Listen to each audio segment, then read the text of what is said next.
যারা ফেসিবাদের সহযোগী ও দোসর ছিলেন, আওয়ামী লীগ সরকারের পতন ও শেখ হাসিনার পালায়নের পর তাদের বিরুদ্ধে দেশের বিভিন্ন জায়গায় মামলা করছেন ভুক্তভোগীরা। এরই ধারাবাহিকতায় ৭১-এর ঘাতক দালাল নির্মূল কমিটির উপদেষ্টা মণ্ডলীর সভাপতি শাহরিয়ার কবির গ্রেপ্তারের পর এখন রিমান্ডে। তার রিমান্ডের পর ভারতীয় গণমাধ্যম, আনন্দবাজার সহ অনেক প্রতিষ্ঠানই সোচ্চার হয়েছে। তাদের দাবি, বাংলাদেশের জঙ্গি ও মৌলবাদী শক্তির বিরুদ্ধে নিরন্তর সরব শাহরিয়ার কবিরকে এক বিক্ষোভকারী খুনের মামলা দিয়ে মঙ্গলবার সকালে গ্রেপ্তার করেছে অন্তর্বর্তী সরকারের পুলিশ।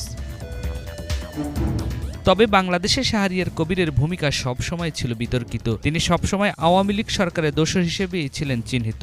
সবশেষ ছাত্র জনতার আন্দোলনেও ফেসিবাদের সহযোগী হিসেবে ভূমিকা পালন করেছেন। জামাত এবং বা মৌলবাদ এটা হচ্ছে ভাসুরের না, মুখে যাওয়া যাবে না, আর্মি যেমন মুখে নেওয়া যায় না, কিন্তু আমাদের কত কথা বলতে হবে। ছাত্র আন্দোলন যখন তুঙ্গে, তখন ৭১ টিভির এক টকশোতে কটাক্ষ করে শাহরিয়ার কবির বলেন, প্রথমে শুনলাম ৩৯ জন,